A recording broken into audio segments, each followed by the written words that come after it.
داستان ایمان فروشوں کی جلد اول قسط 6 حصہ 5 ام ارارہ کا اغوا۔ مگر انہیں چٹان کا چکر کاٹ کر جانا پڑا تھا۔ اونٹ بھلا گھوڑے کا تعاقب کیسے کر سکتے تھے؟ ان تینوں میں سے تیر کمان صرف اسی سنتری کے پاس تھی، باقی دو کے پاس برچھیاں اور تلواریں تھیں۔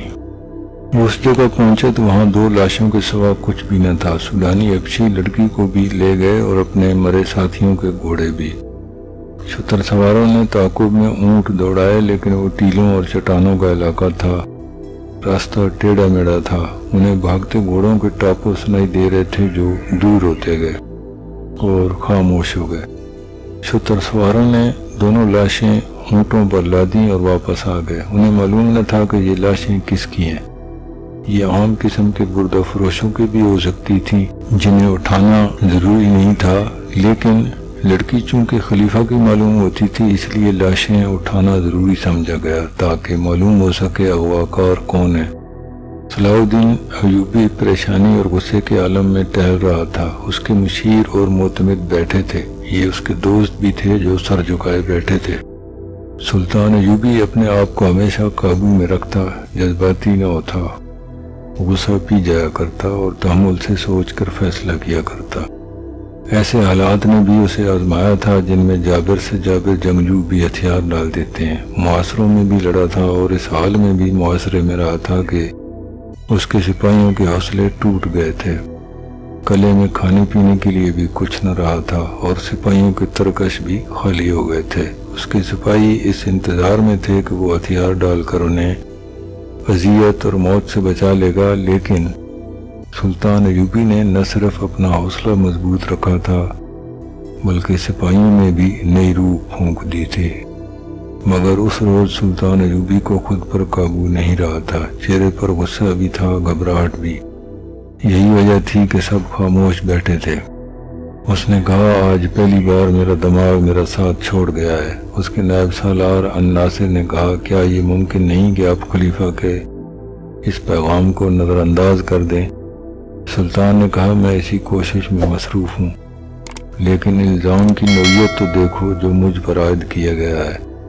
میں نے اس کے حرم کی ایک لڑکی اغوا کرائی ہے، استغفر اللہ، اللہ مجھے معاف کرے، اس شخص نے میری توہین میں کوئی کسر نہیں چھوڑی۔ پیغام بلکہ دھمکی قاصد کی زبانی بھیجی ہے، وہ مجھے بلا لیتا، میرے ساتھ براہ راست بات کرتا۔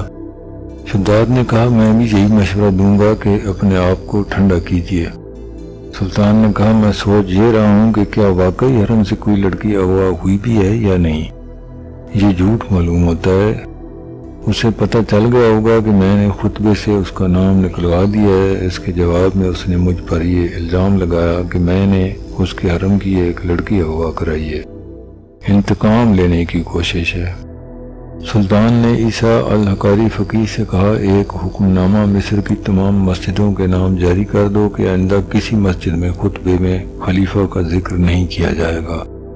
اور ناصر نے کہا، آپ اس کے پاس جا کر اسے صاف الفاظ میں بتا دیں کہ خلیفہ قوم کی عزت کا نشان ہوتا ہے، لیکن اس کا حکم نہیں چل سکتا، خصوصاً اس صورتحال میں جب حالات جنگی ہیں اور دشمن کا خطرہ باہر سے بھی ہے اور اندر سے بھی۔ میں تو یہاں تک مشورہ دوں گا کہ اس کے محافظ دستے کی نفری کم کر دیں، سودانی حبشیوں کی جگہ مصری دستہ رکھیں اور اس کے محل کے اخراجات کم کر دیں۔ میں اس کے نتائج سے آگاہ ہوں، ہمیں مقابلہ کرنا ہی پڑے گا، ہمیں اللہ پر بھروسہ رکھنا چاہیے۔ سلطان نے کہا، میں نے ہمیشہ اپنے اللہ پر بھروسہ کیا ہے، خدا ذوالجلال مجھے اس ذلت سے بھی بچا لے گا۔ دربان اندر آیا، کہا، صحرا کے گشتی دستے کا کماندار اپنے 3 سپاہیوں کے ساتھ 2 سودانیوں کی لاشیں لایا ہے۔ یہ سلطان کا خفیہ اجلاس تھا، سب کو دربان کی مداخلت اچھی نہ لگی، مگر سلطان نے کہا، انہیں اندر بھیج دو۔ سلطان ایوبی نے اپنے دربان سے کہہ رکھا تھا کہ جب بھی کوئی ملنے آئے وہ اسے اطلاع دے اور رات اسے جگانے کی ضرورت محسوس ہو تو فوراً جگا لے۔ سلطان کوئی بات اور کوئی ملاقات التوا میں نہیں ڈالا کرتا تھا۔ کماندار اندر آیا، اس کا چہرہ گرد سے ہٹا ہوا تھا، سلطان نے اسے بٹھا کر دربان سے اس کے لیے پانی لانے کو کہا۔ عہدیدار نے بتایا اس کے گشتی سنتریوں نے 4 سوڈانی حبشیوں سے ایک مغوی لڑکی کو چھڑانے کی کوشش میں 2 کو تیروں سے مار ڈالا ہے، مگر 2 لڑکی کو گھوڑوں پر بھگا لے گئے ہیں۔ سنتریوں کے بیان کے مطابق لڑکی خانہ بدوش یا کسی عام گھرانے کی نہیں لگتی تھی، وہ بہت ہی امیر لگتی تھی اور اس نے کہا تھا کہ وہ خلیفہ کی ملکیت ہے۔ سلطان نے کہا معلوم ہوتا ہے خدائے ذوالجلال میری مدد کو آ گیا ہے۔ سلطان باہر نکلا، مشیر بھی سب پیچھے نکلے۔ باہر زمین پر 2 لاشیں پڑی تھیں، ایک کی پیٹھ میں تیر اترا ہوا تھا، دوسری کی گردن میں۔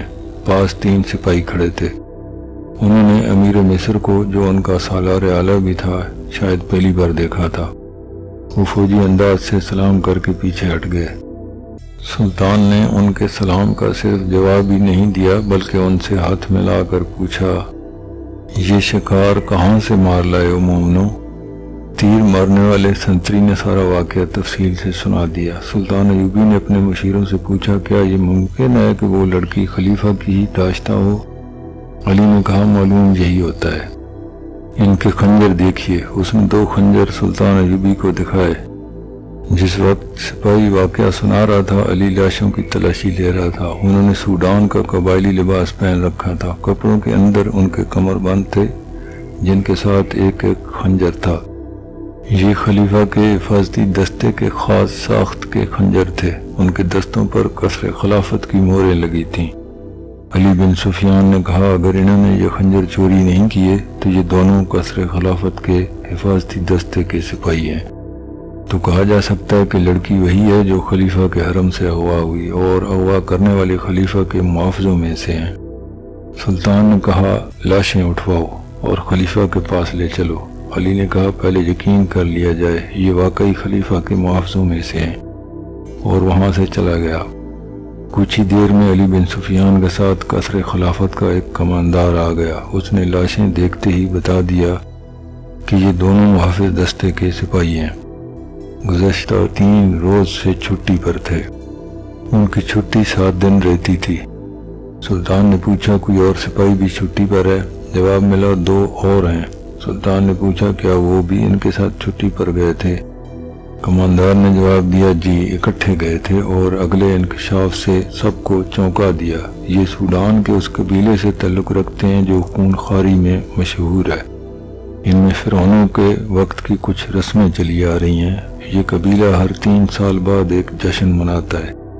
یہ ایک میلہ ہوتا ہے جو 3 دن اور 3 راتیں رہتا ہے۔ دن ایسے مقرر کرتے ہیں کہ چوتھی رات چاند پورا ہوتا ہے۔ میلے میں وہ لوگ بھی جاتے ہیں جن کا اس قبیلے کے ساتھ کوئی تعلق نہیں ہوتا، وہ صرف عیاشی کے لیے جاتے ہیں۔ میلے میں لڑکیوں کی خرید و فروخت کے لیے باقاعدہ منڈی لگتی ہے۔ اس میلے سے 1 ماہ پہلے ہی ارد گرد بلکہ قاہرہ تک کے لوگ جن کی بیٹیاں جوان ہو گئی ہیں ہوشیار اور چوکس ہو جاتے ہیں، وہ لڑکیوں کو باہر نہیں جانے دیتے۔ ان دنوں خانہ بدوش بھی اس علاقے سے دور چلے جاتے ہیں، لڑکیاں اغوا ہوتی ہیں اور اس میلے میں فروخت ہو جاتی ہیں۔ یہ 4 سوڈانی اسی میلے کے لیے چھٹی پر گئے تھے۔ میلہ 3 روز بعد شروع ہو رہا تھا۔ علی نے پوچھا کیا ان کے متعلق یہ کہا جا سکتا ہے کہ خلیفہ کے حرم کی لڑکی انہوں نے اغوا کی ہوگی؟ کماندار نے کہا میں یقین سے نہیں کہہ سکتا، یہ کہہ سکتا ہوں کہ ان دنوں میں اس قبیلے کے لوگ جان کا خطرہ مول لے کر بھی لڑکیاں اغوا کرنے کی کوشش کرتے ہیں اور اتنے خونخوار ہیں کہ اگر کسی لڑکی کے وارث میلے میں پہنچ کر اپنی لڑکی لینے کی کوشش کریں تو انہیں قتل کر دیتے ہیں۔ لڑکیوں کے گاہکوں میں مصر کے امیر، وزیر اور حاکم بھی ہوتے ہیں۔ میلے میں ایسے کعبہ خانے بھی کھل جاتے ہیں جہاں جوا، شراب اور عورت کے شہدائی دولت لٹاتے ہیں۔ اس جشن کی آخری رات بڑی پراسرار ہوتی ہے۔ کسی خفیہ جگہ ایک نوجوان اور غیر معمولی طور پر حسین لڑکی کو قربان کیا جاتا ہے۔ یہ کسی کو نہیں معلوم لڑکی کو کہاں اور کس طرح قربان کیا جاتا ہے۔ یہ کام ان کا ایک مذہبی پیشوا جسے حبشی خدا بھی کہتے ہیں کرتا ہے۔ اس کے ساتھ بہت تھوڑے سے خاص آدمی اور 4-5 لڑکیاں ہوتی ہیں۔ لوگوں کو لڑکی کا کٹا ہوا سر اور خون دکھایا جاتا ہے۔ جسے دیکھ کر یہ قبیلہ پاگلوں کی طرح ناچتا اور شراب پیتا ہے۔ خلیفہ نے محافظ دستے کی ناک میں دم کر رکھا تھا۔